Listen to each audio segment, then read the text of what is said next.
बुद्ध विश्वरत्न परमपूज्य डॉक्टर बाबासाहेब आंबेडकर यांच्या विचारांना प्रथमतः अभिवादन करतो। आज बोधगया येथील या विहाराच्या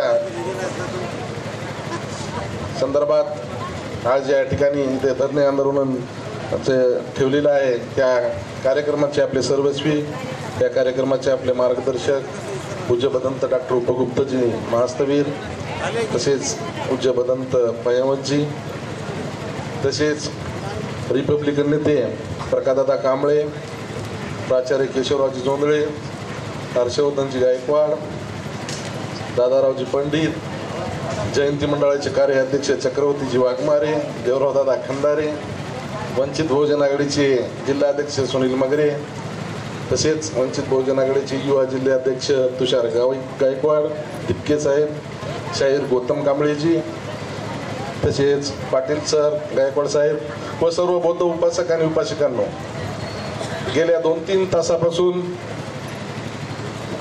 महाबोधी बौद्ध विहाराच्या संदर्भात या ठिकाणी अनेक वक्त्यांनी आपले आपले मनोगत व्यक्त केलेले आहेत। आता ह्या शेवटच्या टप्प्यामध्ये मला या ठिकाणी एवढंच सांगायचं आहे की महाबोधी बौद्ध विहार जे आहे, मी गेल्या बुद्ध जयंतीला त्या ठिकाणी गेलो होतो आणि तिथं गेलं असताना तिथं असं काही निदर्शनात आलं की ज्या ठिकाणी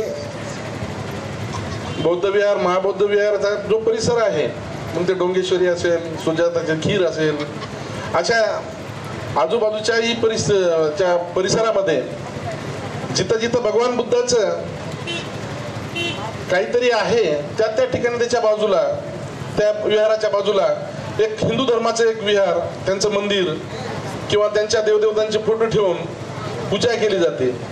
डोंगेश्वरीला तर असं आहे की त्या डोंगेश्वरीच्या मंदिरात विहारामध्ये गेलं असताना अगोदर आपल्याला भगवान बुद्धाची मूर्ती दिसते, ज्यावेळेस भगवान बुद्धानं अन्नत्याग केला होता, आणि ती मूर्ती पाहिल्याच्या नंतर आपण एक भावुक होऊन जातो। परंतु जसे आपण पाठ फिरवली की बाजूलाच एका देवीचं मंदिर, एका देवांच्या फोटो ठेवलेले आहेत, आणि जे भावनिक लोक आपले या भारतातून जातात तिथं, त्यांना तिथं वेगळ्या पद्धतीनं बौद्ध धम्म सांगण्याचा प्रयत्न त्या बौद्ध विहार, महाबोधी विहाराच्या परिसरामध्ये होत असतो। कारण तिथं जे काही लोक गाईड लावतात, जे नवीन लोक गेलेले असतात, तर त्यांना ते त्यांच्या पद्धतीनं बौद्ध धम्म सांगायचा प्रयत्न करतात। काही काही ठिकाणी तर असं पाहण्यात आलं की जसं गणपतीला पूजा करताना एक ती घंटी वाजवून पूजा करतात, अशा पद्धतीने पूजा त्या ठिकाणी होताना मी पाहिलेली आहे। कारण त्यांना हा बौद्ध धम्म तिथून त्यांना ते मान्य नाही, त्यांना तो सर्व काही तिथली जी परिस्थिती आहे ती हिंदुत्व पद्धतीनं त्यांनी केलेली आहे। आणि आज आपण पाहत आहोत का भारताचे पंतप्रधान बाहेर देशात गेल्याच्या नंतर म्हणतात खरंच की आम्ही बौद्धांच्या देशातून आलेलो आहोत, ते त्यावेळेस सांगत नाहीत की आम्ही हिंदुस्थानातून आलेलो आहोत, आणि इकडे बोलत असताना ते हिंदुस्थान या शब्दाचा वापर करतात। परंतु ज्या वेळेस ते बाहेर जातात त्यावेळेस त्यांना नाईलाजानं आम्ही बौद्धांच्या देशातून आलो असं सांगावं लागतं। बांधवांनो, ही लढाई आज आपण या ठिकाणी धरणे आंदोलन जे ठेवलेले आहेत, ही लढाई ही सुरुवात झालेली आहे।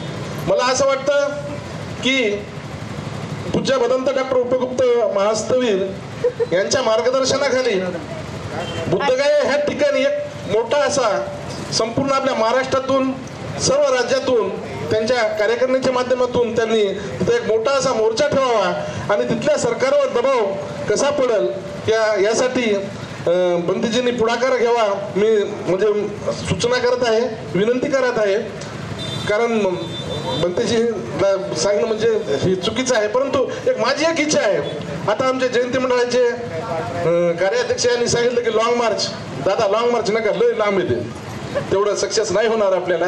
कारण कसं आहे, जर भंतेजीनं त्या ठिकाणी जर सर्वांना जर सांगितलं की बुद्धगया या ठिकाणी आपल्याला अशा अशा पद्धतीचा एक मोर्चा किंवा एखादं अधिवेशन घ्यायचं आहे, तर आपापल्या पद्धतीनं लोक त्या ठिकाणी जमतील, सर्व भारतातून लोक त्या ठिकाणी जमतील असं मला वाटतं। आणि एक तिथल्या सरकारवर दबाव आणण्यासाठी आपण प्रयत्न करूया। आजचं हे आंदोलन पुरतं मर्यादित नसून संपूर्ण आज आपण पाहत आहोत त्या भारत देशामध्ये वेगवेगळ्या पद्धतीनं वेगवेगळ्या संघटनेच्या माध्यमातूनही ह्या धरणे आंदोलन असो मोर्चा असो हे चालू आहेत।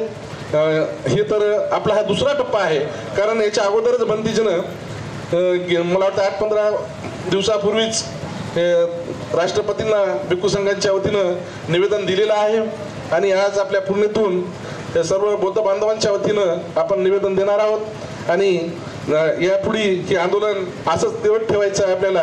हे आंदोलनाला आपण सर्वांनी सहकार्य करावं एवढीच या ठिकाणी मी विनंती करतो आणि इथेच थांबतो। जय भीम जय बुद्ध।